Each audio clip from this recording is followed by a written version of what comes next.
వంశీ విభూషితకరాన్నవనీరదాభాత్ పీతాంబరాదరుణబింబఫలాధరోష్ఠాత్ పూర్ణేందుసుందరముఖాదరవిందనేత్రాత్ కృష్ణాత్ పరం కిమపి తత్వమహం న జానే. వ్యాఖ్యాముద్రికయా లసత్కరతలం సద్యోగపీఠస్థితం వామే జానుతలే దధానమపరం హస్తం సువిద్యానిధిం. విప్రవ్రాతవృతం ప్రసన్నమనసం పాథోరుహంగద్యుతిం పారాశర్యమతీవ పుణ్యచరితం వ్యాసం స్మరేత్ సిద్ధయే. శ్రుతిస్మృతిపురాణానామాలయం కరుణాలయం నమామి భగవత్పాదం శంకరం లోకశంకరం. ఈశ్వరో గురురాత్మేతి మూర్తిభేద విభాగినే వ్యోమవద్వ్యాప్తదేహాయ దక్షిణామూర్తయే నమః. యుక్తాహార విహారాయ వివిక్తస్థలవాసినే మలయాళయతీంద్రాయ బ్రహ్మనిష్ఠాయ తే నమః. గీతా భాగవతాద్వైత తత్వామృతస్వరూపిణే గండిక్షేత్ర నివాసాయ రామకృష్ణాయ తే నమః. ఓం పూర్ణమదః పూర్ణమిదం పూర్ణాత్ పూర్ణముదచ్యతే పూర్ణస్య పూర్ణమాదాయ పూర్ణమేవావశిష్యతే. ఓం శాంతి శాంతి శాంతి.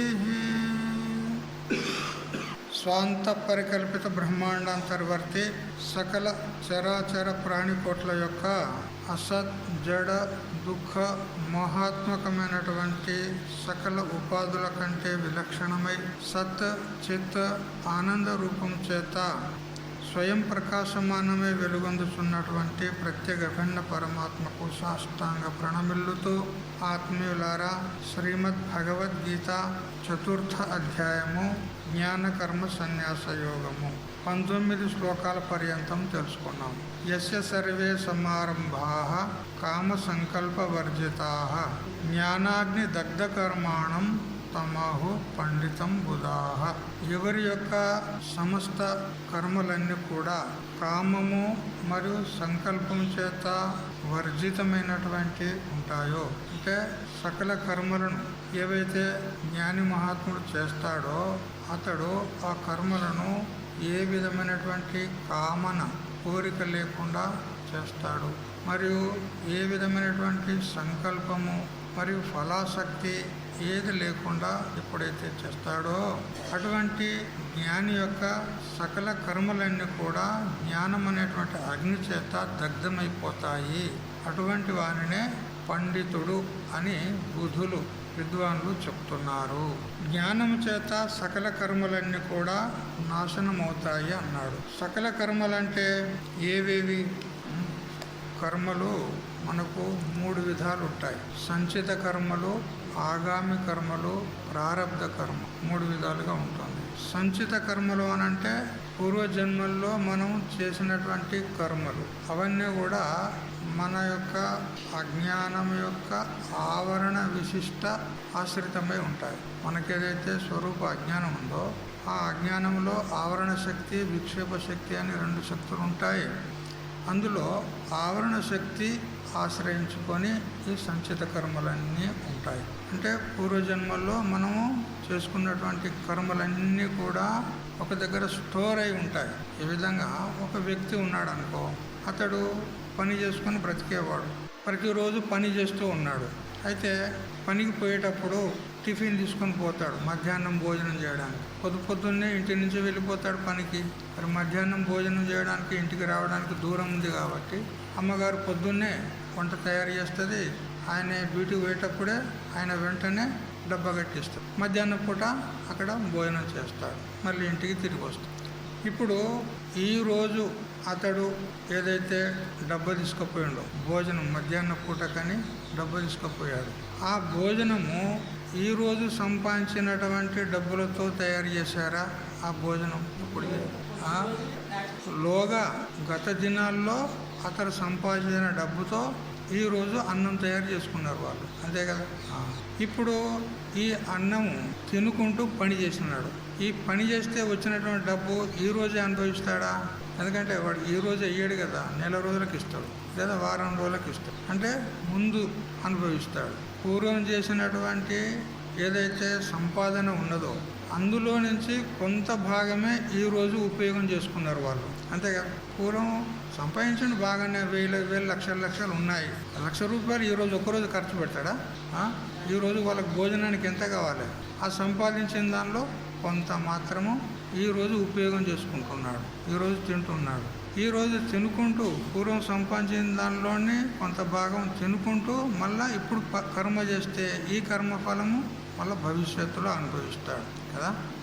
అయితే లోగడ సంపాదించినటువంటి ధనం ఏదైతే ఉందో అది సంచిత కర్మల్లాగా తెలుసుకోండి. సంచితం బ్యాంకులో పెట్టుకున్నాడు, సంపాదించిన ధనం అంతా బ్యాంకులో పెట్టుకున్నాడు, బ్యాంకులో స్టోర్ చేశాడు, నిల్వ చేశాడు.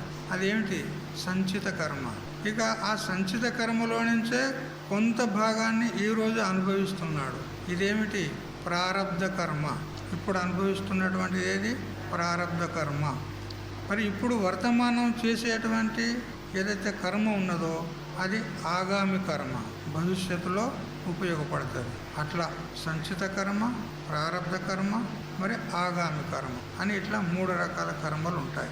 అయితే ఇక్కడ జ్ఞానాగ్ని దగ్ధ కర్మాణం అన్నాడు. జ్ఞానం అనేటువంటి అగ్ని చేత సమస్త కర్మలు నాశనమైపోతాయి అన్నాడు. సమస్త కర్మలు అంటే ఇప్పుడు మనం చెప్పుకున్న ప్రకారంగా సంచితం ఉన్నాయి, ప్రారబ్ధం ఉన్నాయి, ఆగామి కర్మలు, వాటికే క్రియమాణ కర్మలని కూడా అంటారు. అయితే మరి అన్ని కర్మలు నాశనం అవుతాయా? కొన్ని మాత్రమే నాశనం అవుతాయా జ్ఞానం అనే అగ్ని చేత అని మనకు జిజ్ఞాస కలిగినప్పుడు కొందరు అంటారు జ్ఞాని యొక్క అన్ని కర్మలు నాశనం అయిపోతాయి, సంచితము, ప్రారబ్ధము, మరి ఆగాము అన్ని కర్మలు నాశనం అయిపోతాయి అని కొందరు చెప్తారు. ఎందుకంటే శృతి లోపల విద్యతే హృదయ గ్రంథి ఛిద్యంతే సర్వసంశయా క్షయంతే చాస్య కర్మాణి తస్మిన్ దృష్టే పరావరే అని కర్మాణి అని బహువచనం చెప్పింది అక్కడ. సంస్కృతంలో, తెలుగులోనైతే ఇతర భాషల్లోనైతే ఏకవచనం, ద్వివచనం లేదా ఏకవచనం, బహువచనం ఈ 2 ఉంటాయి. సంస్కృతంలో 3 వచనాలు ఉంటాయి. ఏకవచనం, ద్వివచనం, బహువచనం 3 ఉంటాయి కదా. ఆ స్వామి గారిక రామ, రామో, రామాహ కంఠస్థం చేస్తున్నాడు. ఇప్పుడు ఆయన ఒక పని పెట్టినా నేను కదా. 3 వచనాలు ఉంటాయి. అట్లా కర్మాణి అంటే ఇది బహువచనం అయింది. మరి బహువచనం ఉన్నప్పుడు అన్ని కర్మలని చెప్పినట్లు అయింది. అందుకని అన్ని కర్మలు నాశనం అయిపోతాయి అని కొందరు చెప్తారు. ఇక కొందరు ప్రారబ్ధం హిత్వా, ప్రారబ్ధ కర్మను వదిలిపెట్టి సంచితము మరి క్రియమాణ కర్మ, ఆగామి కర్మలు నాశనం అయిపోతాయి అని ఈ విధంగా కొంతమంది చెప్తారు. అయితే ప్రారబ్ధ కర్మ జ్ఞానంతో నాశనం కాదు. అది ఈ శరీరాన్ని తీసుకొని వచ్చింది కాబట్టి ఈ శరీరానికి ఎంతకాలం దానికి ఆయుష్ ఉందో అంత దగ్గర ప్రారబ్ధ కర్మ విద్యమానమై ఉండి ఆ శరీరంతో అభిమానించినటువంటి జీవునికి వానికి ఏ ఏ భోగాలు ఇవ్వాలనో, సుఖము లేదా దుఃఖము, ఆ భోగాలన్నీ ఇచ్చిన తర్వాత ఈ జన్మకు సరిపడేటువంటి కర్మలు ఏవైతే ప్రారబ్ధ కర్మలు తెచ్చుకున్నాడో ఆ సంచితముల నుంచి అన్ని కర్మలు ఒడిసిన తర్వాత ప్రారబ్ధం ఒడుస్తుంది, అప్పుడు శరీరం పడిపోతుంది. మరి ఈ శరీరం ఉన్నప్పుడే జ్ఞానం కలిగింది తనకి, కానీ ప్రారబ్ధమేమో శరీర పాత పర్యంతం ఉంటుంది. మరి జ్ఞానం కలగంగానే ప్రారబ్ధం నష్టమైపోయిందా? నష్టం కాదు. జ్ఞానము మధ్య వయస్సులో, బాల్యంలో ఎప్పుడో ఒకసారి కలిగింది. జ్ఞానం కలిగిన తర్వాత అజ్ఞానం పోయింది. అజ్ఞానం పోయిన తర్వాత అతని సంచిత కర్మలన్నీ కూడా నష్టమవుతాయి. ఎందుకనంటే అజ్ఞానం యొక్క ఆవరణ విశిష్టమై ఉంటాయి. అజ్ఞానంలోని ఆవరణ ఎప్పుడైతే జ్ఞానంతో అది నష్టమైపోతుందో ఆ ఆవరణ శక్తిని ఆశ్రయించుకొని ఉన్నటువంటి ఆ సంచిత కర్మలన్నీ కూడా నాశనమైపోతాయి. ఏ విధంగా ఒక చిత్రకారుడు అనేకమైన బొమ్మలు తీశాడు ఆ పటం నందు, చిత్రపటం నందు. ఆ చిత్రపటమే ఒకవేళ అగ్ని చేత కాల్చబడింది అనుకో, అప్పుడు ఆ చిత్రపటాన్ని ఆశ్రయించుకొని ఉన్నటువంటి అన్ని బొమ్మలు కూడా ఏమవుతాయి? కాలిపోతాయి, ఉంటాయా? వస్త్రం అయితే కాలిపోయింది కానీ బొమ్మలు అయితే ఉంటాయి. ఇట్లేమైనా ఉందా? వస్త్రం కాలిపోవడంతో పాటే ఆ వస్త్రాన్ని ఆశ్రయించుకొని ఉన్నటువంటి బొమ్మలన్నీ కూడా నష్టమైపోతాయి. ఎట్లా నీటిని ఆశ్రయించుకున్నటువంటి చేపలు నీరు ఇంకిపోయిన తర్వాత, ఎండాకాలంలో నీరు ఇంకిపోతుంది చెర్లలో, కుంటలలో, అప్పుడు ఆ చేపలన్నీ ఏమవుతాయి? ఆ జలాన్ని ఆశ్రయించుకొని ఉన్నటువంటి చేపలు జలం ఇంకిపోయిన తర్వాత చేపలు కూడా నష్టమైపోతాయి. అట్లా ఆశ్రయనాశాత్ ఆశ్రిత నాశ అనే న్యాయం చేత ఈ సంచిత కర్మలన్నీ కూడా ఎక్కడ ఉంటాయి అంటే మన అజ్ఞానం యొక్క ఆవరణ శక్తిలో ఆశ్రయించుకొని ఉంటాయి. జ్ఞానం చేత ఎప్పుడైతే ఆవరణ శక్తి నష్టమైపోతుందో తదాశ్రితమైనటువంటి కర్మలన్నీ కూడా నష్టం, అంటే సంచిత కర్మలు ఉండవు. ఇక ప్రారబ్ధం భోగతో నశ్యేత్. ఈ ప్రారబ్ధ కర్మ ఏదైతే ఉందో, ఈ శరీరానికి సరిపడేటువంటి కర్మలను ఈ జీవుడు తీసుకొని వచ్చాడు కదా, ప్రారబ్ధ కర్మను తీసుకొని, అది సకల భోగాలు ఈ జన్మకు సరిపడేటువంటి కర్మలన్నీ కూడా నష్టమయ్యే దగ్గర ప్రారబ్ధ కర్మ ఉంటుంది. అప్పుడు పూర్తిగా కర్మలు, ప్రారబ్ధ కర్మలన్నీ ఎప్పుడైతే నష్టమైపోతాయో, ప్రారబ్ధ కర్మ కూడా నష్టమైపోతాయి, శరీరం కూడా పతనమైపోతుంది. అందుకని ప్రారబ్ధం భోగతో నశ్యేత్. ప్రారబ్ధము అనుభవిస్తేనే కానీ నశించదు. ప్రారబ్ధాన్ని అనుభవించే తీరాలి. ఎవరైనా ఉండుగాక, అవతార పురుషులైనా ఉండని, సామాన్య మానవులైనా ఉండని, వాళ్ళ ప్రారబ్ధ కర్మ ఎంతవరకు ఉంటుందో, ఏ ఏ సుఖ దుఃఖాలు అనుభవించాలో అవన్నీ అనుభవించిన తర్వాతనే ఆ ప్రారబ్ధ కర్మ నష్టమవుతుంది. అంతవరకు ఎవరిని విడిచిపెట్టదు. జ్ఞానిని విడిచిపెట్టది, అజ్ఞానిని విడిచిపెట్టదు, ఎవరిని విడిచిపెట్టదు. అయితే దీనికి ఒక దృష్టాంతం. ఒక ఆయన వేటగాడు, వింటారా? ఒక ఆయన వేటగాడు ఆయన అడవిలోకి మృగాలను వేటాడుతాను కానీ వెళ్ళినాడు. అమ్ముల పొది, బాణాలు, ధనుస్సు అన్నీ తీసుకున్నాడు. తీసుకొని వేటకు పోయినాడు. పోయిన తర్వాత కొంతసేపటికి ఆ అడవిలో తిరుగుతూ ఉండగా ఒక గుబురు లాంటి పొద ఉంది, చెట్ల పొద గుబురుగా ఉంది. అందులో ఏమున్నది కనపడతలేదు, గుబురుగా ఉంది ఇంత పెద్దగా. అయితే ఆ గుబురు పొద కదిలినట్టు అనిపించింది. అది కదిలినట్టు అనిపించేసరికి అందులో ఏదో మృగం ఉంది అనుకున్నాడు. అనుకొని సరిగ్గా ఆ పొదకు గురిపెట్టి బాణాన్ని వదిలినాడు.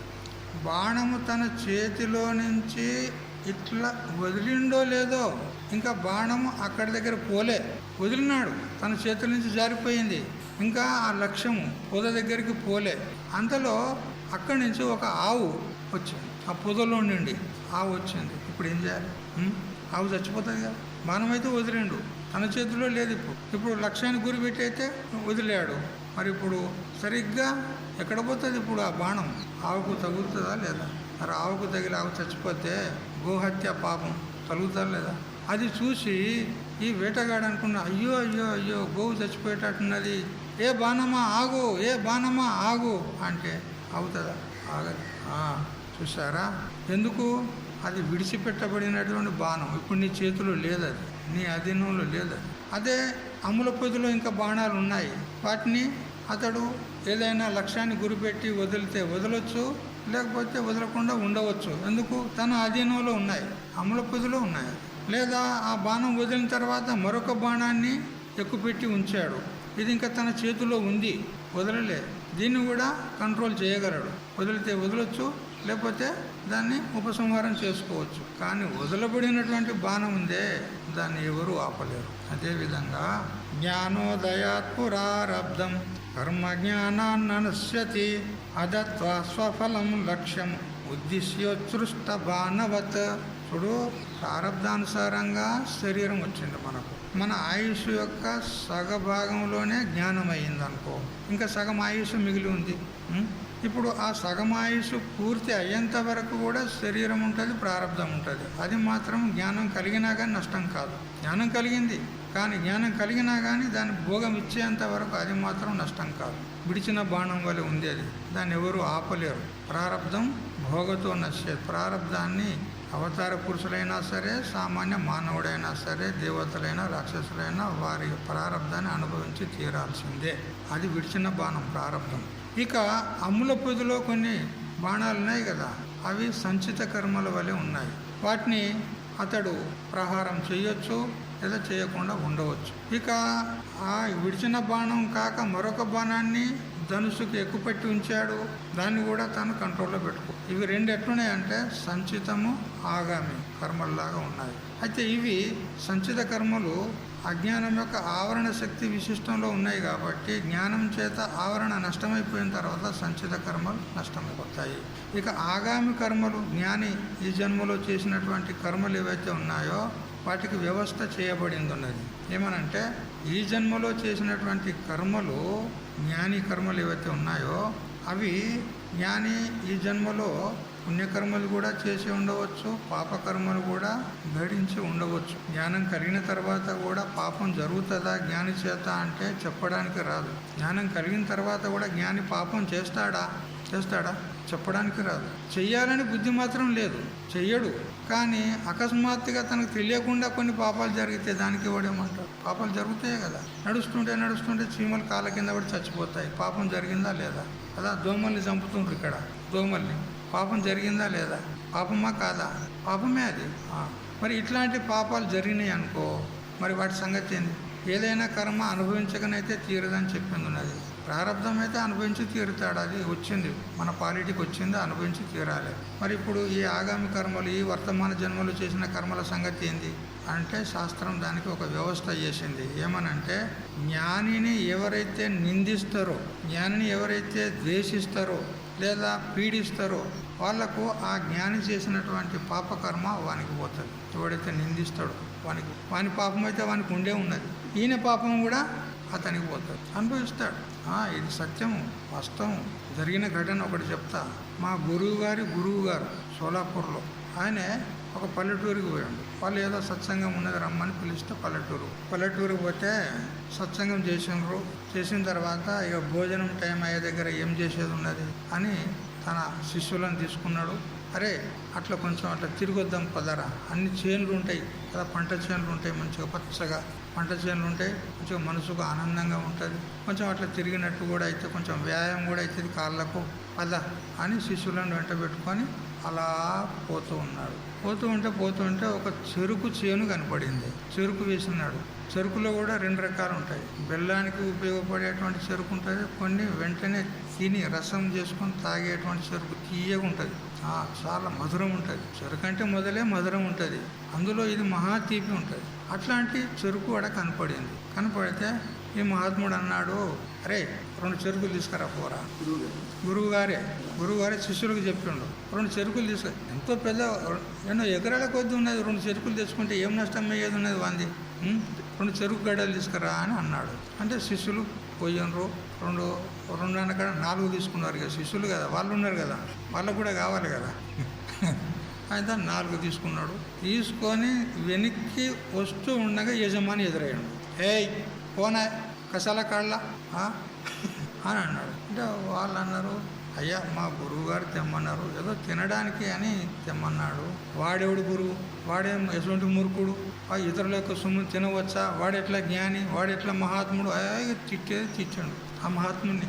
వానికి ఇష్టం వచ్చినట్టు తిట్టకుండా తిట్టిండు అనుకో. ఇక అప్పుడు ఆ శిష్యులకు కోపం వచ్చింది. ఏమి మా గురువుని ఇట్లా తిడుతుంటే వినవచ్చా, వినకూడదు అని వాని చెరుకులు అక్కడనే పడేసేచ్చు. ఈ చెరుకు మాకు వద్దని వచ్చి గురువు దగ్గరికి వచ్చిన తర్వాత, ఏమరా చెరుకులు లేలే, వాడు వచ్చి ఇట్లా బాగా తిట్టిండు స్వామీజీ మిమ్మల్ని, మాకు బాగా పౌరుషం వచ్చి వాని చెరుకొద్దు ఏమొద్దని ఆయనతో మేము అక్కడ పడేసి వచ్చినాం అని అంటే ఆ గురువు గారు అన్నాడు, జౌదా తెచ్చ సేతాత ఆగు లవుదా అన్నాడు. తెచ్చ సేతాత ఆగు లవుదా, అగివడని వాని చేతికి, వాని పొలానికి, వాని చేను ఉన్నది కదా, పోంతి వాని చేనుకు అగివడంతి అన్నాడు. ఆ పంటకు అగివడంతి పోంతి మనకేంతి అని ఆయనతో శిష్యులు తాను ఇంకొంచెం అంత దూరం పోయినరో లేదో నిజంగా అగ్గి అంటుకొని చేనుకు మొత్తం అంటుకుంటే అది ఎవరికి ఆగుతుంది, అది చేనుకి అంటింది మొత్తం. ఏమంటారు ఫైర్ ఇంజర్లు వస్తాయి ఆడికి, ఎవడపాలే మొత్తం ఎన్ని ఎకరాలు ఉన్నదో అంతా కలిపోయింది. ఒక మాట అన్నందుకు మహాత్ముడు ఆయన మనసు నొప్పించారు కదా, ఒక మాట అన్నందుకు అది అప్పటికప్పుడే ఒక 2 నిమిషాలు కూడా కాలేదు, కొద్దిగా అసంత పోయినరో లేదో కాలిపోతుంది. చూడు, ఆ తిట్టిన పాపము ఏదైతే ఉందో ఆ పాపం తప్పలే వానికి, యజమానికి. వాని పాపమే అయితే ఉన్నది. ఈయన పాపం కూడా వానికి జోడయ్యి వాని చెన్ను కాల్చి పడేసింది. ఇట్లా చూసారు. అందుకని మా ఆత్మను తిట్టొద్దు సుమా. మనసు లోపల కూడా తిట్టొద్దు. బయటకైతే తిట్టారు, కానీ బయటికి తిడతారు అందరూ, ఎవరిని తిట్టరు. కానీ లోపల కూడా తిట్టుకోవద్దు. ఆ మహారాజా ఏం మహారాజు ఆయన ఏదో అని ఇట్లా అంటే కూడా చాలు, పాపం చుట్టుకుంటుంది. ఎవరి పాపం? ఆయన పాపం వచ్చి నీకు చుట్టుకుంటుంది. అందుకని మహాత్ములు ఎప్పుడు కూడా నిందించకూడదు కదా. అందుకని ఈ ఆగామి కర్మల యొక్క వ్యవస్థ, అతన్ని నిందించే వాళ్ళు ఎవరైతే ఉంటారో వారికి ఇతని పాపాలు పోతాయి. ఇక అతన్ని స్తుతించే వాళ్ళు, ప్రేమించే వాళ్ళు, సేవకులు, భక్తులు, జిజ్ఞాసులు, విద్యార్థులు ఉంటారు కదా, వాళ్లకు ఈయన పుణ్యం పోతుంది. ఈ వర్తమాన జన్మలో చేసినటువంటి పుణ్యము వారికి పోతుంది. ఇట్లా ఇది ఆగామి కర్మల యొక్క వ్యవస్థ చేసినారు. సంచిత కర్మలైతే జ్ఞానంతో నష్టమైపోతాయి. ఇక ప్రారంధం ఏదైతే ఇప్పుడు ఈ శరీరాన్ని తీసుకొని వచ్చిన ప్రారంధం ఏదైతే ఉందో అదే అనుభవించే తీరాలి, అది తప్పదు. వ్యాఘ్రబుద్ధ్యా వినిర్ముక్తో బాణ పశ్చాత్తు గోమతౌ నతిష్టది భిన్నత్యేవ లక్ష్యం వేగేన నిర్భరం అని వివేక చూడమనిలో శంకరాచార్యులు చెప్తారు. వివేక చూడమని 452, 453 శ్లోకం, 2 శ్లోకాలు. మరి ఇవే శ్లోకాలు అధ్యాత్మోపనిషత్తులో కూడా ఉన్నాయి, 53, 54. కాబట్టి ప్రారంధం యొక్క వ్యవస్థ ఇట్లా ఉందన్నమాట, అనుభవించే తీరాలి కదా. ఆ ప్రారంధం కూడా ఇచ్ఛా ప్రారంధము, అనిచ్ఛా ప్రారంధము, పరేచ్ఛా ప్రారంధం అని 3 రకాలు ఉంటాయి. ప్రారంధ కర్మ కూడా ఇచ్ఛా ప్రారంధం అంటే తన ఇచ్ఛతోని చేసేటువంటి, అంటే అతన్ని వివశుణ్ణి చేసి ఆ విషయంలో ప్రవృత్తి చేస్తుంది. ఇది నాకు తగినది కాదు, ఇది నాకు హానికరము అని తెలిసి కూడా ఆ ప్రారంధం ఉంది కదా, బలాత్కారంగా అతన్ని అందులో ప్రవృత్తి చేస్తుంది. ఒక ఆయన మా గురు ఆశ్రమంలో ఉండే ఒక పెద్ద మనిషి ఇట్లనే ఉండే, ఆయనే కాదు ఇట్లనే ఉండే అంట. అయితే ఆయనకు దగ్గుదమ్ము రోగం, ఆస్తమా రోగం ఉంది. అతనికి తీపి పడదు. డాక్టర్ చెప్పిండు, నువ్వు ఎప్పుడు కూడా జీవితంలో తీపి తినొద్దు. బరే సార్, బరే మీకది కాతనాయి, గూడు కాతనాయి, సాకర్ కాతనాయి అంటాడు. ఏం తిన తీపి అంటాడు. దుకాణంలో పోయి 1 కిలో బెల్లం తెచ్చుకొని ఉట్టి మీద పెట్టుకున్నాడు. కిలో బెల్లం తెచ్చుకొని ఉట్టి మీద పెట్టుకున్నాడు. ఎప్పుడు బుద్ధి పడితే అప్పుడు తీసుకునేది, తినేది. తిన్న తర్వాత ఇక రోగం ఊపుకుంటుందా? రోగం పెరుగుతుంది. రోగం పెరిగినాక అబ్బా చచ్చిపోతా నేను, అయ్యో అమ్మో అంటాడు. మళ్ళీ దవాఖానకి ఎత్తుకపోవాలి వాడిని. మళ్ళీ వాడు ఏదో మందులు ఇస్తాడు, తాత్కాలికంగా తక్కువ అవుతుంది. మళ్ళీ వచ్చినాక మళ్ళీ తింటాడు. ఇదే పని. మనకి తెలుసు ఇది తింటే నాకు రోగం అధికమవుతుంది, ఇంకా తీవ్రమైతే మరణిస్తాను కూడా అని కూడా తెలుసు. అయినా కానీ వివసుడయ్యి బెల్లం తింటాడు. వాని కర్మ కదా, మన ప్రారంభం. ఎటువంటి ప్రారంభం అంటే ఇచ్ఛా ప్రారంభం. వాని బుద్ధితోనే వాడు తింటున్నాడు, తినకూడదని తెలిసి కూడా. ఇది ఇచ్ఛా ప్రారంభం అంటారు. ఇక అనిచ్ఛా ప్రారంభం, తనకు ఇచ్చ లేకున్నా కూడా ఒక్కోసారి ప్రవృత్తులవుతారు. ఇచ్చ లేదు, ప్రవృత్తులవుతారు. అట్లాంటి ప్రారంధాలు కొన్ని ఉంటాయి. ఈ మహాత్ములందరికీ ఈ సమాజంలో తిరగాలని ఇచ్చ ఉన్నదా? ఇవన్నీ చేయాలని ఇచ్చ ఉన్నదా? అయినా పోతూనే ఉంటారు, చేస్తూనే ఉంటారు. ఏం ప్రారంభం ఇది? అనిచ్చా ప్రారంభమే ఇది కూడా. పోవాలని లేదు, తిరగాలని లేదు, అన్నీ నెత్తి నొప్పి ఇదంతా ఎందుకని తెలుసు, అయినా కానీ మళ్ళీ పోతూనే ఉంటారు. ఇది అనిచ్చా ప్రారంభం అని. కొన్ని పరేచ్ఛా ప్రారంభం ఉంటుంది. పరేచ్ఛ అంటే ఇతరుల యొక్క ప్రేరణ చేత అతడు కర్మల్లో ప్రవృత్తుడవుతాడు. తనకు ఇచ్చ లేదు, మరి ఇది అనిచ్చ కూడా కాదు. మరి ఏంటంటే ఇతరుల యొక్క ప్రేరణ చేత అతడు బలాత్కారంగా ఆ కర్మలో ప్రవృత్తుడవుతాడు. ఇది పరేచ్ఛ, ఇతరుల చేత ప్రేరితుడవుతాడు.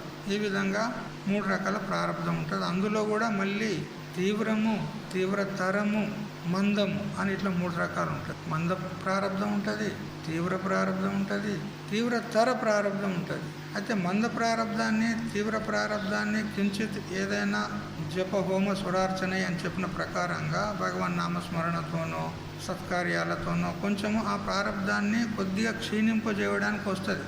అదైతే వదిలిపెట్టదు, కాకపోతే దాని వేగాన్ని తగ్గించడానికి వస్తుంది. ప్రారంభం అయితే వదిలిపెట్టది, అది భోగాన్ని ఇచ్చే తీరుతుంది.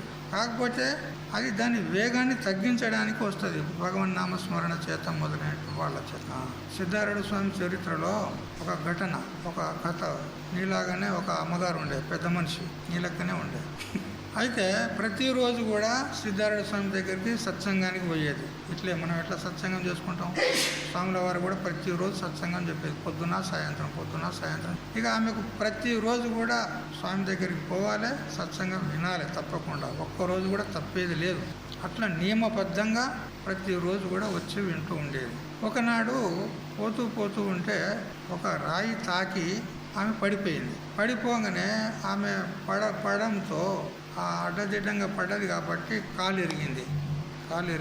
అప్పుడు ఇక సత్సంగానికి ఎట్లా పోతాడు, అయ్యో కాలు ఎరిగిందని లబోదిబో ఆమె గోల చేస్తూ ఉంటే ఇక వీళ్ళు వచ్చినారు, ఆమెకు ఇంటికి తీసుకుపోయారు. ఇంట్లో వేసిన తర్వాత మళ్ళీ తెల్లారి అయ్యో నాకు ఇట్లా అయింది, స్వామికి చెప్పుండ్రి, నాకు కాలు ఇరిగిపోయింది అని అంటే భక్తులు స్వామికి చెప్తే అయ్యో కాలు ఇరిగిపోయిందా పాపం అని ఆయన చూడడానికని వచ్చాడు. ఇంటికి వచ్చాడు సిద్ధార్థ స్వామి. ఇంటికి వచ్చిన తర్వాత అప్పుడు ఆమె అడుగుతుంది, స్వామీజీ నేను ప్రతిరోజు సత్సంగానికి వస్తా, ఇది మంచి పనా చెడ్డ పనా? మంచి పనే కదా, పుణ్యకార్యమే కదా, మరి పుణ్యకార్యానికి పోతుంటే కాలు ఎట్లా ఇరిగే అని అడిగింది. పుణ్యకార్యానికి పోతుంటే కాలు ఎట్లా ఇరిగే అంటే, అమ్మ ఇట్లే చెప్పిండు, అయ్యా కర్మలు ఉంటాయి, ప్రారంధ కర్మ అనేది ఒకటి ఉంటుంది, ఆ ప్రారంధ కర్మ ఎవరికి ఇడిచిపెట్టది, దాని భోగాన్ని ఇచ్చే తీరుతుంది, అది తప్పదు. కానీ ఇప్పుడు నీకు ఎటువంటి ప్రారంధం ఉండేనంటే నీకు మరణమే ప్రాప్తమయ్యేటువంటి ప్రారంధం ఉండే. నువ్వు పుణ్యకార్యానికి సద్గురుదేవునికి వస్తున్నావు కాబట్టి నీకు ఆ మరణం తప్పి కేవలం కాలు ఇరిగి ఆ ప్రారంధ వేగం తగ్గింది. ప్రారంధం అయితే ఇడిచిపెట్టలే, ఫలాన్ని ఇచ్చింది, కానీ దాని వేగం తగ్గింది. అందువల్ల ఈ సత్సంగం యొక్క పుణ్యమే అంటాడు. నువ్వు బ్రతికి ఉన్నావంటే సత్సంగం యొక్క పుణ్యమే అని ఈ విధంగా చెప్పినాడు. అట్లా కొన్ని మనం దాన్ని వేగాన్ని తగ్గించడానికి వస్తాయి సత్సంగం చేత, భగవన్ నామస్మరణ చేత, జపం మొదలైనటువంటి వాటి చేత. కానీ తీవ్రతర ప్రారంధం ఏదైతే ఉంటుందో అది ఎవరికీ వినది. నువ్వు నామస్మరణ చేసినా వినది, నువ్వు జపం చేసినా వినది, ఏ పని చేసినా వినది, దాని ఫలం ఇచ్చే తీరుతుంది. అట్లాంటి ప్రబల ప్రారంధాలు కూడా కొన్ని ఉంటాయి. ఒక ఊళ్ళో దంపతులు ఉండేవి. ఆమె గర్భం ధారణ చేసుకున్నది. ఆమె ఏమంటారు, పురిటి కోసమని తల్లిగారింటికి పోతారు కదా, పురిటి కోసమని. అయితే తల్లిగారు వచ్చారు, ఆమెను తీసుకుపోయారు. కొన్ని రోజుల తర్వాత ఆమె ప్రసవించింది, ఒక చక్కని కుమారునికి జన్మనిచ్చింది. ఇక ఆ జన్మించినటువంటి వార్త ఈ తండ్రి గారికి తెలియజేశారు. ఈయన వేరే ఊళ్ళో ఉంటాడు కదా, వాళ్ళ అమ్మగారు వాళ్ళు వీళ్ళకి తెలియజేశారు. ఈయనకి తెలియజేస్తే ఇక ఆమెను మళ్ళీ ఇంటికి తీసుకొచ్చుకుందామని బండి కట్టుకొని పోయిండు. పూర్వకాలంలో బండ్లే ఉండే కదా, ఇప్పుడంటే గాడీలా, కార్లు, మోటార్లు. అప్పుడు ఎడ్ల బండి కట్టుకొని వాళ్ళ ఇంటికి పోయి ఒకరోజు ఉన్నాడు. ఎంత తర్వాత భార్యను కొడుకును వంట పెట్టుకున్నాడు, బండిలో కూర్చుండబెట్టుకొని మళ్ళీ తన ఇంటికి తిరిగి వస్తూ ఉన్నాడు. మార్గ మధ్యంలోకి వచ్చిన తర్వాత ఆ అమ్మగారికి దాహం వేసిన తర్వాత, ఏమండి దప్పిక అవుతుంది, ఈ సమీపంలో ఎక్కడైనా నీళ్లు ఉన్నాయో చూసి కొంచెం తీసుకురావా అని అంది. అంటే సరేలే అని ఆ బండిని ఒక చెట్టు కింద ఆపిండు. తాను నీటి కోసమై ఒక పాత్ర తీసుకొని వెళ్ళిపోయినాడు.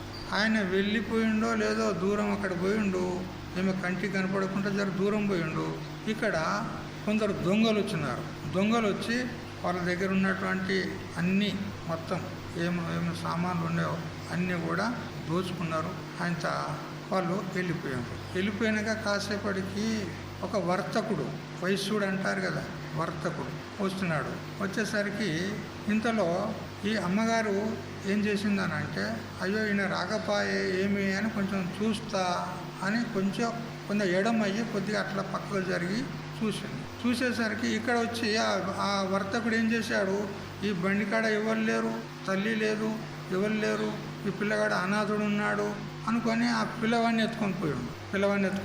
ఆమె తిరిగి వచ్చేసరికి అయ్యో పిల్లవాడు లేడు, ఏమా ఎక్కడవా అనేసరికి అంతలో ఒక రాజు, వాడు వేటకని వచ్చిండు అడవిలోకి. వాడు ఈమెను చూస్తే ఒకతే ఉంది, ఒంటరిగా ఉంది. వాడు ఆమె సౌందర్యాన్ని చూసి ఆమెను తీసుకుని చూడు, ముగ్గురు 3 తెరలు అయ్యాడు. వీడు నీళ్ళగాని ఇటు పోయిండు, పిల్లగాన్ని ఎత్తుకొని వాడు వర్తకుడు అటు పోయిండు, ఈమెను రాజు తీసుకుంటాడు. చూసారా? ఆ తర్వాత ఇట్లా కొన్నాళ్ళు అయిన తర్వాత ఈ భర్త మళ్ళీ తిరిగి వచ్చి చూశాడు. ఎవరు లేరు, పిల్లవాడు లేడు, ఆమె కూడా లేదు.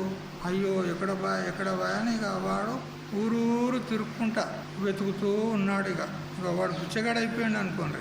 ఇంటికి పోలేవాడు, ఊరూరు తిరుగుతూ ఆమెను వెతుకుతూ ఉన్నాడు. నా కొడుకు ఎక్కడ బాయ్, నా భార్య ఎక్కడ బాయ్ అని వెతుకుతూ ఉన్నాడు.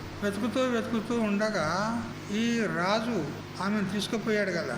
అయితే ఆమె ఆ అంతఃపురంలో ఉన్నది. ఇతడు తిరుగుతూ ఆమెను కనిపెట్టాడు, తన భర్త ఆమెను కనిపెట్టాడు. కనిపెడితే ఈమె మా భార్యనే ఉన్నది కదా, ఈమె ఇక్కడ ఎట్లొచ్చింది అని మెల్లగా నేరుగా ఆమె దగ్గరికి పోయిండు. ఆమె అంతఃపురంలో ఉన్నది. అందరూ ఇంకా ప్రహరీదారులు కూడా ఉంటారు. కానీ భిక్షువు రూపంలో పోయినాడు. ఎందుకంటే నేను ఆమె భర్తనంటే ఎవరు పోనీయరు. ఒక భిక్షువు రూపంలో, భిక్షువు అయ్యే తిరుగుతున్నాడు కదా, ఇల్లు అడక తినుకుంటూ ఆమెను వెతుకుతూ ఉన్నాడు. ఆ భిక్షువు రూపంలో పోయిండు లోపలికి. భవతి భిక్షాందేహి అన్నాడు. ఆమె వచ్చింది. వచ్చేసరికి ఇద్దరు ఒకరికొకరు ఫేస్ టు ఫేస్ అయ్యారు. అప్పుడు ఎన్నో సంవత్సరాలు వాళ్ళు గృహస్థ జీవనాన్ని గడిపిన వాళ్ళు గుర్తుపట్టుకోలేరా? ఆయనను ఆమె గుర్తుపట్టింది, ఆమెను ఇతడు గుర్తుపట్టాడు. గుర్తుపట్టి అయ్యో ఇక్కడ ఎట్లా వచ్చినావు నువ్వు, నేను నీకోసం తిరుగుతూ ఊరూరు తిరుగుతూ బిచ్చగానే తిరుగుతూ ఉన్నా, నువ్వు ఇక్కడ ఎట్లా వచ్చినావు అని అంటే, ఆ రాజు దుర్మార్గుడు నన్ను ఇట్లా అపహరించుకొని వచ్చాడు అని ఆమె చెప్పింది. మరి ఇప్పుడు ఎట్లా, మరి ఇక్కడి నుంచి మనం తప్పుకొని వెళ్ళిపోవాలి అని చెప్పి వాళ్ళు ఒక ప్లాన్ చేశారు. అయితే అంతకు పూర్వమే ఈమెను తీసుకుపోయిన తర్వాత ఆ రాజు ఆమె దగ్గరకు వచ్చి ఏవేవో అనరాని మాటలు, మాట్లాడకూడని మాటలు మాట్లాడితే ఆమె అన్నది, చూడు నేను ఇప్పుడు దేవీ వ్రతం చేస్తున్నా, నా వ్రతం పూర్తయ్యే దగ్గర నువ్వు నా దగ్గరికి రావద్దు అని చెప్పి. అప్పుడు సరే అన్నాడు వాడు. ఎందుకంటే ఇక ఆమె వాని ఆధీనంలో ఉన్నది, ఎక్కడ పోతుంది అనుకున్నాడు వాడు. సరే అన్నాడు వాడు, అలా ఉన్నాడు. ఇక ఇప్పుడు వీళ్ళిద్దరు భార్యాభర్తలు కలుసుకున్నారు. కానీ ఇక్కడి నుంచి పోవాలంటే అందరు ప్రహరీదారులు ఉన్నారు, ఏమైనా బయటకు పోవడానికి వీలు లేదు. మరి ఎట్లా తప్పించుకునేది అని ఆమె అతనికి చెప్పింది. ఇగో ఊరు బయట ఒక దేవాలయం, పాడుబడ్డ దేవాలయం ఉంది, నువ్వు అక్కడ ఉండు, నేను రాత్రిపూట అక్కడికి వస్తా. సరే అన్నాడు. అతడు పోయిండు. ఆ దేవాలయంలో అతడు ఉన్నాడు. ఇక రాత్రి అయింది. రాత్రి అయిన తర్వాత ఆనాడే ఆ వ్రతం యొక్క పూర్తి అవుతుంది. ఆ రోజే వ్రతం యొక్క పూర్తి అవుతుంది. అయితే ఆమె ఏం ఉపాయం చేసిందని అంటే, వ్రతం యొక్క పూర్తి అవుతుంది కదా, దేవీ ప్రసాదము రాజుకు ఇవ్వాలి, రాజుకు రమ్మనండి అని ఆ సేవికలకు చెప్పి పంపించాడు. వాడు అనుకున్నాడు ఇక వ్రతం పూర్తి అవుతుంది, ఇక రేపటి నుంచి నా యొక్క కోరికలు నెరవేరుతాయి అనుకున్నాడు. వాడు ఆ రాత్రికి ఆ వ్రతం యొక్క ప్రసాదం తీసుకుందామని వాడు వచ్చాడు. వచ్చిన తర్వాత వానికి ప్రసాదంలోనే విషం కలిపి ఇచ్చేసింది. ప్రసాదంలోనే విషం కలిపి ఇచ్చేసి ఆ విషం తిన్నాడు. వాడు అక్కడికక్కడే చచ్చాడు. చచ్చిన తర్వాత ఈమె ఏం చేసింది అని అంటే, ఆ రాజు యొక్క పోషాక అంతా విడిపించి ఈమె ధరించింది. మొత్తం రాజు యొక్క కిరీటము, ఆ కవచము, అన్ని ఆభరణాలు అన్నీ ఉంటాయి కదా, అన్నీ ఈమె ధరించింది. ఆ రాజు ఎక్కువచ్చిన గుర్రాన్ని తీసుకున్నది, అదే గుర్రం ఎక్కింది. టక్ టక్ టక్ అనిపోయింది. వాళ్ళు అనుకున్నారు, ప్రహరీదారులు అందరూ అనుకున్నారు రాజే పోతున్నాడు అనుకున్నారు. వాళ్ళు రాజు వచ్చాడు కదా ఇంతకు మునుపు, వెళ్ళిపోతున్నాడు అనుకున్నారు. రాజు కాదు పోయింది, రాజులోనే చచ్చాడు. ఈమె వెళ్ళిపోయింది బయటకు. వెళ్ళిపోయి ఆ దేవాలయం దగ్గరికి పోయింది. అక్కడ ఉండమని చెప్పింది కదా భర్తకు, మనం అక్కడి నుంచి వెళ్ళిపోదాం మన గ్రామానికి అనుకున్నారు. ఆ దేవాలయం దగ్గరికి పోగానే పోయేసరికి తన భర్త పాము కాటేసి చచ్చిపోయాడు. పాము కాటేసి భర్త చనిపోయాడు. అరే ఏం ప్రారంభం. ఏదో అప్పుడైతే మేమందరం విడిపోయినాం, ఏదో కొన్ని రోజుల తర్వాత దైవవశాత్తు మళ్ళీ కలుసుకున్నాం. కలుసుకున్న తర్వాత మళ్ళీ మేము మా గ్రామానికి వెళ్ళిపోదాం అనుకుంటే ఇదేమి కర్మ, నా భర్తనే చచ్చిపోయాడు కదా అని చెప్పి ఆమె ఆ భర్తను భుజం మీద వేసుకున్నది. నదీ తీరానికి తీసుకుపోయింది. ఆ కట్టె ఈ కట్టె అంతా ఒక దగ్గర వేసింది. అతన్ని చితిలో వేసి కాల్చింది. కాల్చిన తర్వాత అక్కడికి దొంగలు వస్తారు మళ్ళా. ఎందుకంటే ఆమె దగ్గర అన్ని ఆభరణాలు అవి ఉన్నాయి, కత్తులు కటార్లు పట్టుకొని అంతా వచ్చి ఆ సొమ్ములన్నీ దొంగిలించారు. మరి ఆమెను ఏం చేశారంటే ఒక వేశ్యాగృహంలో అమ్మేశారు. ఈ తల్లి నిద్రపోతాం, వేశ్యాగృహంలో అమ్మేశారు. ఇప్పుడు ఆమె ఏం చేస్తుంది, ఆ వేశ్య వాళ్ళ దానిలో బాస్ ఉంటుంది కదా, ఎవరితో ఒకటి వాళ్ళకందరికీ, అయితే ఆమె ఈమెకు వేశ్య వృత్తిని అప్పచెప్పి. ఇట్లా 25 సంవత్సరాలు గడిచిన తర్వాత ఒకరోజు ఏమైందంటే, ఈ చిన్నప్పుడు పిల్లగాడిని ఒక వర్తకుడు తీసుకుపోయాడు కదా, 25 సంవత్సరాల వరకు వాడు పెద్దోడేవాడు. యువకుడేయండు. అయితే వాడు ఏం చేసిండు, ఇక వాడు తండ్రి స్థానం లోపల వాడు ఆ వ్యాపారాన్ని మొదలుపెట్టాడు. తండ్రి పెద్దవాడు ముసలోడు అయిపోయాడు. ఇక తండ్రి కొంచెం పక్కకు జరిగాడు, తాను వ్యాపారం చేస్తున్నాడు. అయితే అతడు ఆ యువకుడు ఈమె కొడుకే. వాడు ఏం చేశాడంటే పట్టణానికి వచ్చినాడు సరుకులు కొనుక్కోనికి. సరుకులు కొనుక్కొని పల్లెటూళ్ళలో అమ్ముకుంటారు కదా వర్తకులు. అయితే ఆ సరుకులు కొనుక్కోవడానికి ఆ పట్టణానికి వచ్చినాడు.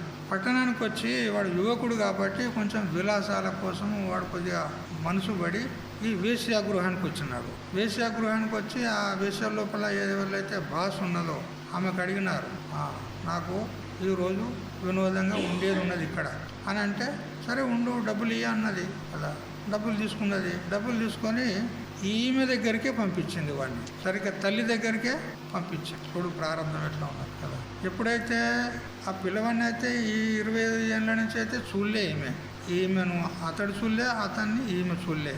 కానీ ఆ పూర్వ తల్లి కొడుకుల సంబంధం ఉన్నది కదా, ఆ సంబంధం వల్ల వాళ్ళ లోపల ఆ తల్లి 25 ఏళ్ళ తర్వాత కూడా ఆ తల్లి స్తనాల నుంచి పాలు వచ్చినాయి. ఈ కొడుకుని చూడగానే, కొడుకుని తెలియదు, వాడు గిరాక్ అనుకున్నది. కానీ అతన్ని చూడగానే ఆమె స్తనాల నుంచి పాలు వచ్చినాయి 25 ఏళ్ళ తర్వాత. అప్పుడు అనుకున్నది, నువ్వెవరు చెప్పు అని అంటే ఆ పిల్లవాడు తన కథ అంతా చెప్పాడు. ఇట్లా మా తల్లిదండ్రులు వాళ్ళందరూ నాకు విడిపోయి అందరూ దూరం అయిపోయినాము, ఇట్లా ఒక కోమట ఆయన ఒక వయస్సుడు నన్ను సాదుకున్నాడు అది అని అంటే ఆ కథ అంతా ఆమె గుర్తుకొచ్చింది. ఇదంతా నా కథని, ఇతడెవరు, నా కుమారుడే అని గుర్తుపట్టింది. గుర్తుపట్టిన తర్వాత ఆమెకు ఇక చాలా బాధ కలిగింది. ఈ ప్రారంభం, ఈ బతుకు ఎందుకు కదా, కన్న కొడుకే నా దగ్గరికి వచ్చిండానంటే ఈ బ్రతుకు ఎందుకు అనుకున్నది. ఆమెకు వైరాగ్యం కలిగి ఆమె చస్తానని వెళ్ళిపోతుంది. చచ్చిపోతాను, ప్రాణహత్య చేసుకుంటానని వెళ్ళిపోతుంది. వెళ్ళిపోయి నదిలో దూకుతుంది. నదిలో దూకేస్తుంది. నదిలో దూకిన తర్వాత ఆ నదీ ప్రవాహంలో కొంత దూరం కొట్టుకుపోతుంది. కొట్టుకుపోయిన తర్వాత అక్కడ ఒక గొల్ల ఆయనే ఉంటాడు. గొల్ల ఆయన, గొర్రెల కాపర్లు ఉంటారు కదా, గొర్రెలను మేకలను కాపాడుతారు. ఆ గొల్ల ఆయన ఉంటాడు. అతడు ఆమెను చూస్తాడు. అయ్యో అయ్యో అయ్యో బిడ్డ ఎవరు నువ్వు అని ఆయనతో ఆమెను అట్లా అందుకున్నాడు. బయటకు తీశాడు. బయటకు తీసి, బిడ్డ నువ్వు ఎవరు, ఇట్లెందుకు చేసుకుంటున్నావు, ఇందులో ప్రవాహంలో నదిలో కొట్టుకుపోవాల్సిన అవసరం ఏంటంటే ఆమె చరిత్ర అంతా చెప్తుంది. అయ్యా గిట్ల జరిగిందని. సరే బిడ్డ దా, నువ్వు నాతో దా, నాకు కూడా బిడ్డలు ఉన్నారు, కొడుకులు ఉన్నారు, వాళ్ళతో నువ్వు కూడా ఒక బిడ్డ అవుతా అని తీసుకుపోయాడు. ఇక గొల్లోళ్ళు కదా వాళ్ళు, గొల్లోళ్ళు పాలు వెతికేది, ఆ గొర్రెలను అక్కడక్కడ కాసుకొచ్చేది. ఇంకా కొన్ని ఆవులు కూడా ఉన్నాయి, వాటికి మేత వేయడము, పేడ తీయడము, అన్ని పనులు చేసుకుంటా ఆ గొల్లైన దగ్గర ఉంది. ఒకనాడు ఏమైందంటే ఆ గొల్లవాళ్ళు కాబట్టి ఆ పాలు వెతికి పెరుగు చేసి ఆ మజ్జిగ, పెరుగు, పాలు అన్నీ ఆ కుండలలో పెట్టుకొని వేరే గ్రామానికి అమ్ముకురావడానికి పోతున్నారు. అందరితో కలిసి ఈమె కూడా అమ్ముకురావడానికి పోతుంది. పోతూ ఉంటే ఆ దేశపు ఆ ఊరు పెద్ద మనిషి ఎవడైతే ఉంటాడో, ఊరు పెద్ద, వాని కొడుకు గుర్రం మీద వస్తుంటే ఆ గుర్రం బెదిరింది. గుర్రం బెదిరి అది అటు ఇటు ఊరికొచ్చేసరికి వీళ్ళందరూ హడావిడిగా అయ్యో గుర్రం మనకు తొక్కుతుందో చంపుతుందో అని ఆయనతో అటు ఇటు ఆ భయానికి పోయే వరకు ఈమె నెత్తిలో ఉండకుండా కింద పడి పలిగింది. ఆ మజ్జిగ అంతా పోయింది. పోయిన తర్వాత ఆమె పక్కపక్క నవ్వుతుంది. ఆ మజ్జిగ ఆ కుండ పలిగిపోయిన తర్వాత పక్కపక్క నవ్వుతుంది. నవ్వేసరికి అందరేమో భయంతో గోల చేస్తూ ఉంటే ఈమె నవ్వుతూ ఉన్నది. అందరూ ఆశ్చర్యపోయి, ఏమ్మా మేమందరం భయంతోనే అటు ఇటు పరుగులు తీస్తుంటే నువ్వు కుండ పలిగిపోతే ఏడవాలి కానీ నవ్వుతున్నవి ఎందుకు అని అడిగినారు. అడిగితే అప్పుడు ఆమె చెప్తుంది, హత్వా నృపం పతిమవేక్ష భుజంగ దష్టం దేశాంతరే విధివశాద్ గణికాపి జాత పుత్రం పతి సమధిగమ్య చితాం ప్రవిష్ట శోచామి గోపగృహిణి కథమధ్య తక్రం అంటది. చూడు, రాజును చంపిన, హత్వా నృపం, రాజును చంపిన, పతిం అవేక్ష, నా భర్తను చూసి మేమిద్దరం వెళ్ళిపోదామని చూసేసరికి ఆ దేవాలయంలో నా భర్త భుజంగ దష్టం, సర్పం చేత కాటు వేయబడి అతడు చచ్చిపోయాడు. దేశాంతరే విధివశాత్ గణికాపి జాత, వేరే దేశం లోపల నేను ఆ దొంగల చేత అపహరించుకోబడి వేశ్యకు అమ్ముడుపోయినా. అక్కడ నేను గణికనైపోయినా, వేశ్యనైపోయినా.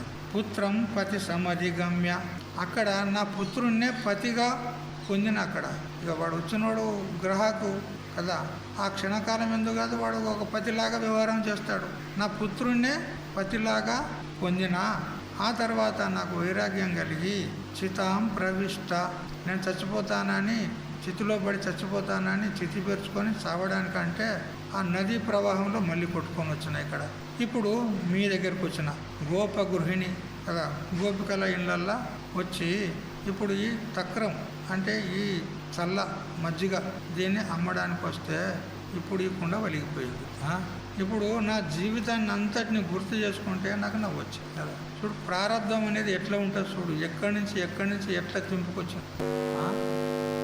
ప్రబల ప్రారంధం, తీవ్రతర ప్రారంధం అంటారు. ఇది ఏం ప్రారంధం అంటారు చెప్పండి? తీవ్రతర ప్రారంధం. అంత ఘోరమైనటువంటి ప్రారంధం అనుభవించింది ఆ అమ్మగారు. చూసారా, అట్లాంటి ప్రారంధాలు కొన్ని ఉంటాయి. కాబట్టి ప్రారంధ కర్మ ఏదైతే ఉందో అది ఎవరు కూడా తప్పించుకోవడానికి రాదు. ప్రారంధం భోగతో నశ్యే అని శాస్త్రం చెప్తుంది.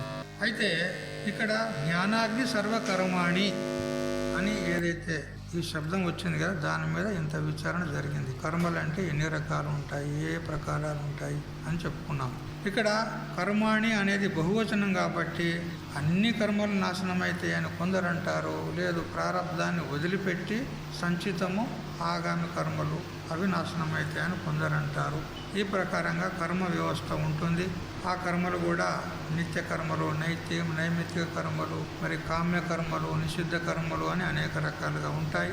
ఆ కర్మలను అన్నిటిని కూడా ఈ జ్ఞాని ఆసక్తి లేకుండా, అభిమానం లేకుండా, ఈశ్వరార్పణ బుద్ధితో నిష్కామంగా చేసినట్లయితే అతని కర్మలన్నీ కూడా కాలిపోతాయి, అతనికి కర్మలు అంటవు అని ఈ విధంగా ఆ శ్లోకం యొక్క తాత్పర్యం. త్యక్త్వా కర్మఫలాసంగం నిత్యతృప్తో నిరాశ్రయ కర్మణ్యభి ప్రవృత్తోపి నైవ కించిత్ కరోతి సహ. ఇది 20వ శ్లోకం. కర్మఫలాసంగం త్యక్త్వా, కర్మ యొక్క ఫలాల యందు ఉన్నటువంటి ఆసక్తిని వదిలిపెట్టి అతడు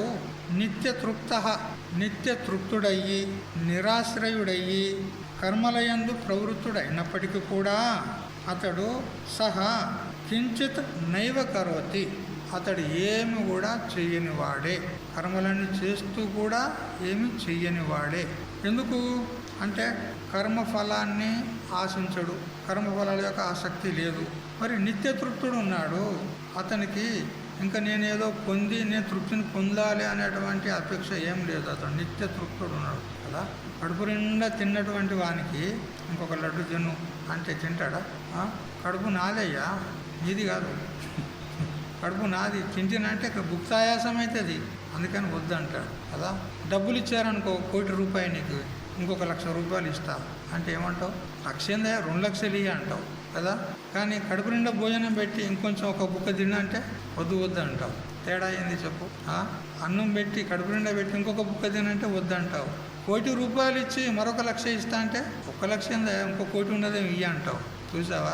అంటే తృప్తి అనేది భోజనంలో ఒకటి ఉంది తృప్తి, మరిపోతే జ్ఞానంలో ఉన్నది తృప్తి, ఇంకా మరెక్కడ తృప్తి లేదు ప్రపంచంలో. ఈ భోజన తృప్తి కూడా తాత్కాలికమే, అంతే కదా.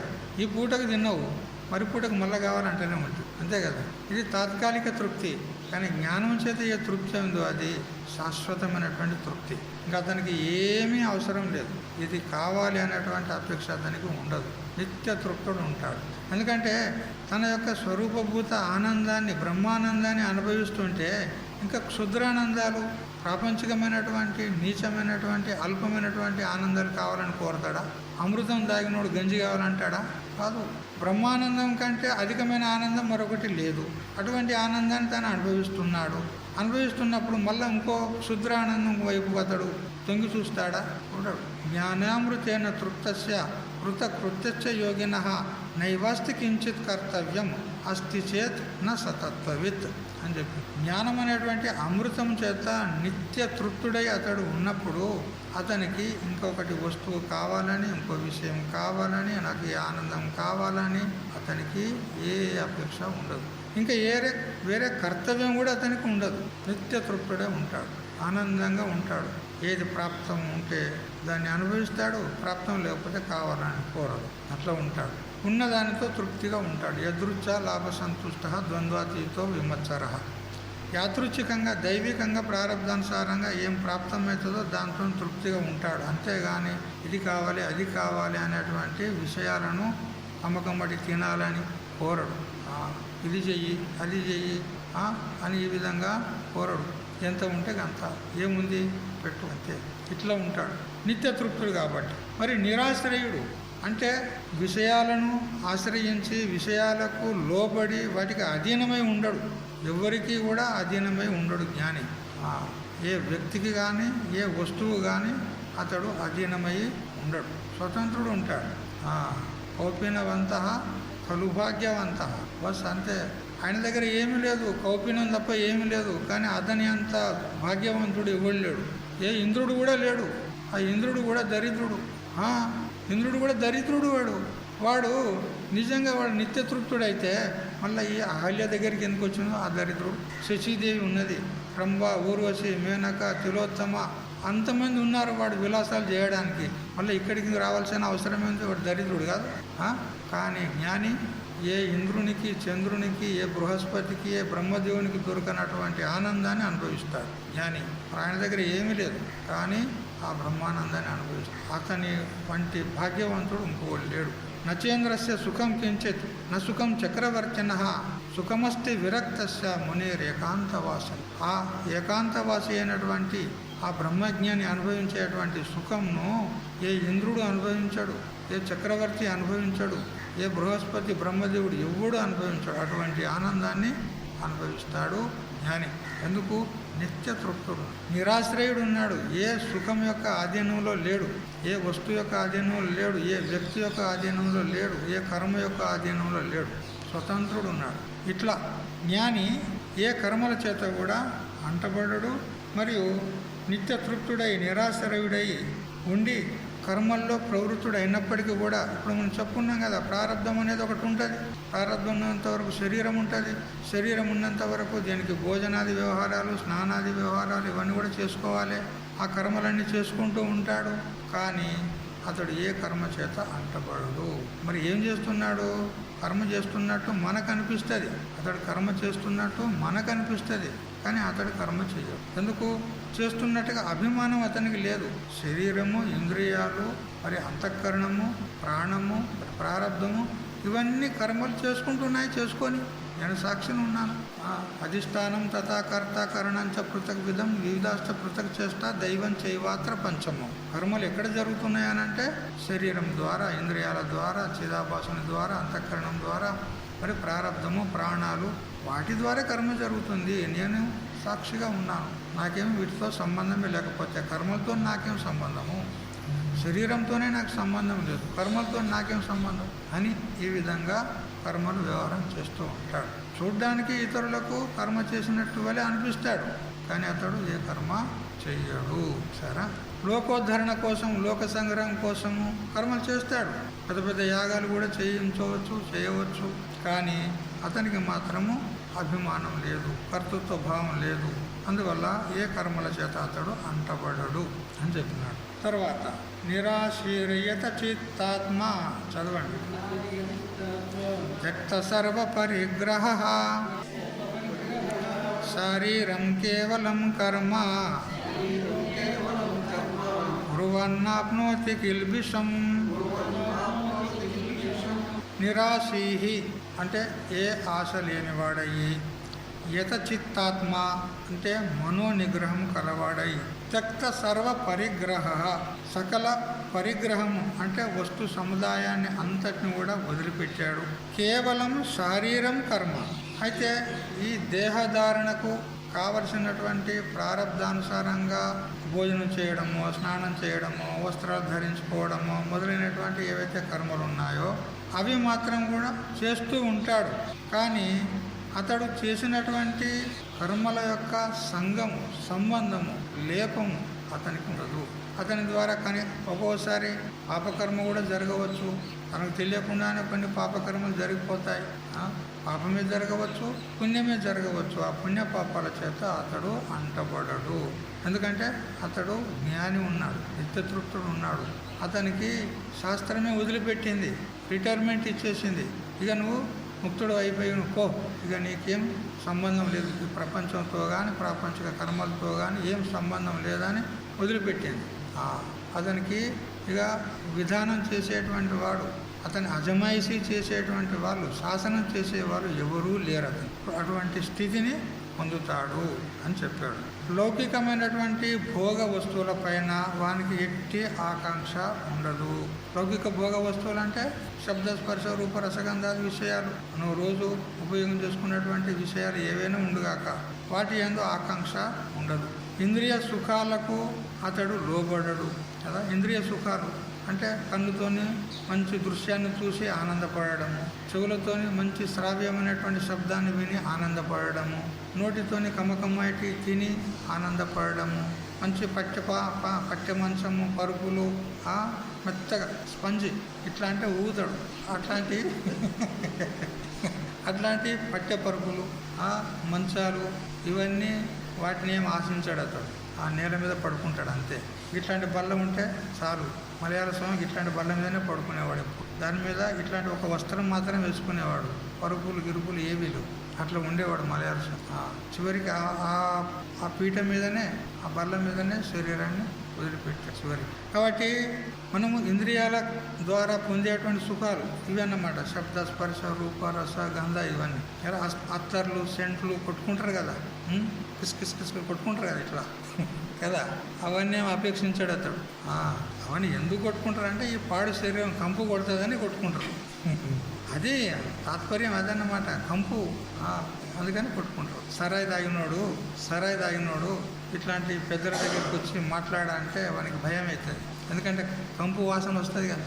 అందుకని వాడు వస్తా పాన్ వేసుకొని వస్తాడు. వాడు సుగంధి పాన్ వేసుకొని మంచిగా నమిలి ఇక వచ్చి మాట్లాడతాడు, మహారాజుతో మాట్లాడతాడు. ఆ వాసన రాదనుకుంటాడు, కానీ ఆయనతో గుర్తుపట్టాడా మహారాజు? ఆయనతో తెలియదా? ఇట్లా అంటే దుర్గంధం వస్తుందని సుగంధాన్ని ఆశ్రయిస్తారు. అట్లా సెంట్లు, పౌడర్లు కూడా గట్లే దుర్గంధ శరీరం కదా. అందుకని మనం ఇతరులతో వ్యవహారం చేస్తాము, మాట్లాడతాము, వాళ్ళతో కలిసిమెలిసి పనులు చేస్తాము. మరి ఈ శరీరం కంపు కొడితే వాడుకుంటాడా? దరిద్ర దూరంబో అంటాడు. మరి వానితో పని ఉన్నది, మనకు వానితో వ్యవహారం చేసేది ఉన్నది. ఏం చేసేది? సెంటు కొట్టుకుంటే అనుకొని వస్తాడు అన్నమాట. ఇవన్నీ ఇంద్రియాల ద్వారా పొందేటువంటి సుఖాలు. ఆ సుఖాల పట్ల జ్ఞానికి ఏమీ వాంఛ ఉండదు, ఎటువంటి ఆసక్తి ఉండదు. అందుకే అతడు నిరాశి, అతడికి ఏ ఆశ లేదు. కానీ మనసులోనూ ఇంద్రియాల్లోనూ రాగద్వేషాల అలజడి లేదు. మనసులో కానీ ఇంద్రియాల్లో కానీ రాగద్వేషాలు లేవు. ఇది నాకు అనుకూలం ఉన్నదనేటువంటి బుద్ధి రాగం, ఇది నాకు ప్రతికూలం ఉన్నదనేటువంటి బుద్ధి ద్వేషం. అవి ఏవీ లేవు. అన్నీ ఒకటే, అన్నీ సమానమే అతనికి. నా ఓడు లేడు, పరాయోడు లేడు, నాది లేదు, నీది లేదు, అన్నీ ఒకటే అతను. కాబట్టి శబ్దాది విషయాలు తమ ప్రభావం వానిపై చూపలేవు. అందుకని ఈ శబ్ద, స్పర్శ, రూపరసగంధాది విషయాలు అతని మీద ప్రభావాన్ని చూపవు. కానీ అజ్ఞానులకు మాత్రం ప్రభావాన్ని చూపుతాయి. శ్రావ్యమైన శబ్దం విన్నాడు అనుకో, వెంటనే ఆకర్షితుడవుతాడు. గానా బహుత్ బడా హై, బహుత్ బడియా హై గానా అని వాడు అక్కడికి పోతాడు. ఆ రికార్డింగ్ యాడ్ చేస్తుంటే అక్కడికి పోతాడు. వాడికి లాక్కెళ్తుంది. ఎట్లా అంటే శబ్దానికి వాడు లుబ్ధుడైపోయినాడు, వివసుడైపోయినాడు. ఒక పురోహితునికి ఒక గుర్రం ఉండే. అయితే ఎక్కడెక్కడ పెళ్ళిళ్ళు జరిగితే ఆ గుర్రం మీద పోయేది. అయితే ఆ పెళ్ళిళ్ళ వాళ్ళు అన్ని తప్పెట్లు, చప్పుళ్ళు, ఏవో అన్ని వాయిద్యాలు వాయిస్తారు కదా. ఆ పెళ్లిలో మోజుతోని, ఊరేగింపుతోని పోతారు కదా. అప్పుడు అన్ని వాద్యాలతోని పోతూ ఉంటే ఆ చప్పుడుకు ఆ గుర్రానికి కూడా ఒక హోష్ వచ్చింది, ఒక ఆవేశం వచ్చింది. దానికి వచ్చి అది మెల్లమెల్లగా వాళ్ళు ఎట్లా డమ్ డమ్ కొడుతుంటే ఇది కూడా డిప్ డిప్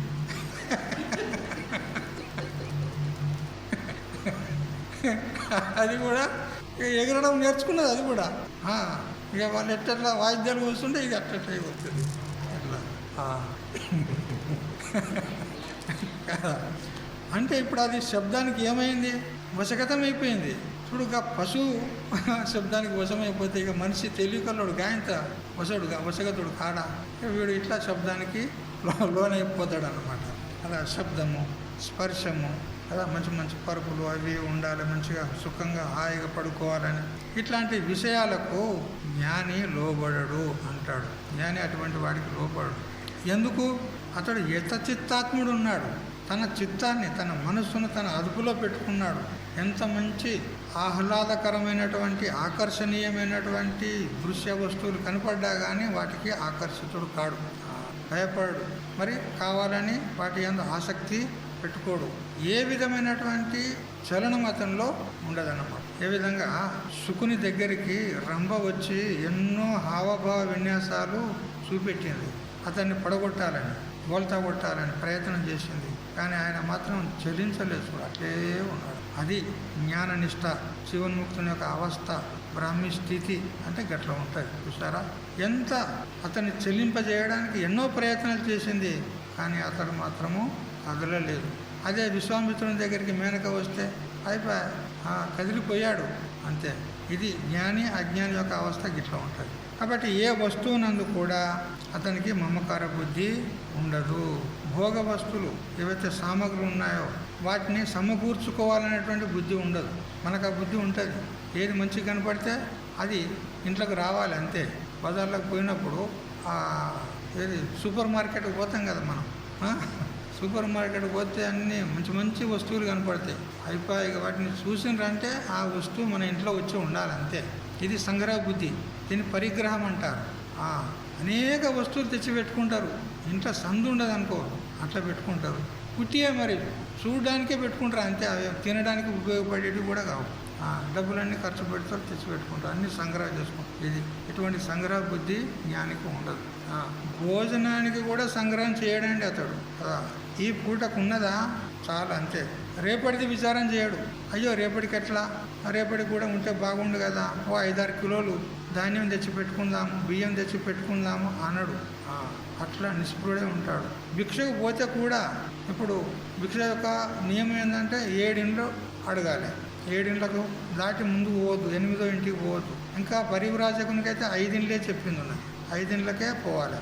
అయితే ఈ 7 ఇండ్లు తిరగడానికి బదులుగా ఒక్క ఇంటిలోనే అతనికి కావలసినంత భోజనం దొరికింది అనుకో, అప్పుడు మరొక ఇంటికి పోడతాడు. ఆ ఒక్క ఇంటి దగ్గర నుంచి వెనక్కి తిరిగి వస్తాడు. అయ్యా మరి అప్పటికి కూడా పనికి వస్తుంది కదా, ఇంకో ఇంటికి పోతే ఆమె కూడా పెడితే అప్పటికి కూడా పనికి వస్తుంది కదా అని ఇంకో ఇంటికి పోడదు. ఎందుకు? సంగ్రహ బుద్ధి లేదట. ఈ పూటకున్నదా చాలా అంతే, అట్లా తృప్తిగా ఉంటాడు. మనము అయ్యో తాతలు, మనుమలు, మునిమనుమలు, వానికి మనుమలు, మునిమలు, వాళ్ళు కూడా సుఖపడాలని సంగ్రహం చేస్తారు. కోట్లు అబ్జలు ఇట్లా ఉంటాయంట వాళ్ళ దగ్గర. మా గరగలే మంచం కింద అవే ఉంటాయంట, గోడలల్లో అవే ఉంటాయంట, పెట్టెలల్లో అవే ఉంటాయంట. మేము ఇల్లే, మాకు గంట పాటే మేము కదా. ఎందుకు అంతగానో మనకి? వాడు తినడానికి ఎంత కావాలి, మన కుటుంబం బతకడానికి ఎంత కావాలి, అంత పెట్టుకుంటే సరిపోతుంది కదా. ఎన్ని ఉన్నా కానీ సరిపో. మళ్ళీ పోయి స్విట్జర్లాండ్ బ్యాంకులో పెట్టొస్తారు. అక్కడ వాడు పుట్టుకోమంటే అవి అక్కడనే. ఎంతగానో చూడు, ఇంత సంపాదన, ఇంత సంగ్రహ బుద్ధి ఎందుకు జీవునికి?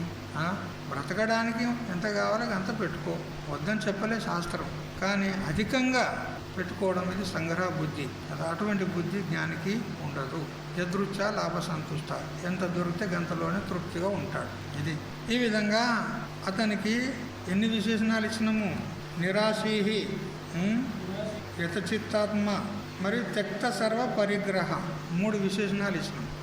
ఆశ లేదు అతనికి, మరి మనోనిగ్రహం కలిగిన వాడు, చిత్త నిగ్రహం కలిగిన వాడు, మరియు పరిగ్రహ బుద్ధి లేనటువంటి వాడు. అలా ఈ 3 విశేషణాలు ఇచ్చినాం కదా. దీని చేత అతనికి ఈ సంసారం నందు ఏ విధమైనటువంటి ఆసక్తి ఉండదు. ఆత్మజ్ఞాని బాహ్య వస్తువులపై ఆధారపడక నిరంతరము తనలో తాను సంతుష్టుడై ఉంటాడు కదా. ఎం లబ్ధ్వా చాపరం లాభం మన్యతే నాధికం తతః. ఏ దాన్ని పొందిన తర్వాత మళ్ళీ ఇంకొకటి పొందేది ఉండదో అది పొందినాడు అతడు. దానికంటే పెద్దది ఇంకోటి లేదు. ఏంటిది? ఆత్మానందం, బ్రహ్మానందం. దాన్ని పొందిన తర్వాత మళ్ళీ ఇంకేం కావాలి చెప్పు. అందువల్ల అతడు నిరంతరము సంతుష్టుడై ఉంటాడు, ఆత్మలాభ పూర్ణుడై ఉంటాడు. యజ్ఞయాగాది విధి విశేష కర్మ వ్యాసంగాల్లో అతడు పడిపోక గత్యంతరము లేనటువంటి కర్మలు మాత్రమే చేస్తాడు. అంటే ఇక తప్పదు. భోజనం చేయకుంటే తప్పుతుందా? భిక్షాటన చేయకుంటే తప్పుతుందా? స్నానం చేయకుంటే తప్పుతుందా? వస్త్రాలు శుభ్రం చేసుకోవాలి, ధరించుకోవాలి. అనివార్యమైనటువంటి పనులు మాత్రమే చేసుకుంటాడు. ఇంకా అధికంగా ఏమి చేయడు అతడు. ఏమవసరం అతనికి? అందువల్ల ఎట్టి పాపానికి కానీ అతడు పాత్రుడు కావడానికి వీలు లేదు. అతడు ఏ పాపకర్మ చెయ్యడు. ఒకవేళ అతనికి అజ్ఞాత పాపాలు తన ద్వారా జరిగితే కూడా ఆ పాపాలు అతనికి అంటవు. ఎందుకంటే బుద్ధిపూర్వకంగా చేయలేదు. యస్య నాహం కృతో భావో బుద్ధిర్యస్య నలిప్యతే హత్వాపి స ఇమాన్ లోకాన్ నా హంతి నా నిబద్ధతే అని చెప్పారు. ఎవరికైతే నేను కర్తను, నేను భోక్తను అనేటువంటి అహంకారం లేదో అటువంటి వాడు ఈ లోకాలన్నింటిని కూడా చంపినా కానీ అతనికి పాపం లేదని చెప్పింది భగవద్గీతనే 18వ అధ్యాయంలో. ఎవరికైతే అహంభావం లేదు, అంటే నేను చంపేవాణ్ణి, వాళ్ళు చచ్చేవాళ్ళు, నేను చేసేవాణ్ణి, నేను ఫలభోక్తను అనేటువంటి అహంకారం లేదు, అటువంటి వాడు 3 లోకాలను, ఈ లోకాలన్నింటి చంపినా కానీ పాపం లేదు. చంపుతాడా? చంపమని చెప్పింది ఉన్నదేమిడా? చంపుతాడా? ఆయన సాధనావస్థల్లోనే అహింసా వృత్తిని స్వీకరించి జ్ఞానాన్ని పొందినాడు. మళ్ళీ జ్ఞానావస్థలో, సిద్ధావస్థలో, సాధ్యావస్థలో ఎలా చేయగలడు? అట్లాంటి పనులు చేయడు. సాధనావస్థలో ఎట్లా ఉన్నాడో సాధ్యావస్థలో కూడా అట్లే ఉంటాడు. కాకపోతే మాట వరుసకు చెప్పింది, అంటే అతని ద్వారా కించిత్ అకస్మాత్తుగా అజ్ఞాత పాపాలు ఏమైనా జరిగినా కానీ అతనికి అంటవు అని ఈ విధంగా చెప్పారు. చివరికి శ్రీకృష్ణుడు యుద్ధంలోనే ప్రేరేపించి యుద్ధంలో ప్రవృత్తిని చేసిండా లేదా అర్జునుడిని? చివరికి భగవద్గీత అంతా ఇన్నాక ఏం చేసిండు అర్జునుడు? చంపిండా లేదా అందరిని వరుసబట్టి? మన పాపం అంటుందా ఇప్పుడు అతనికి? ఏమంటారు?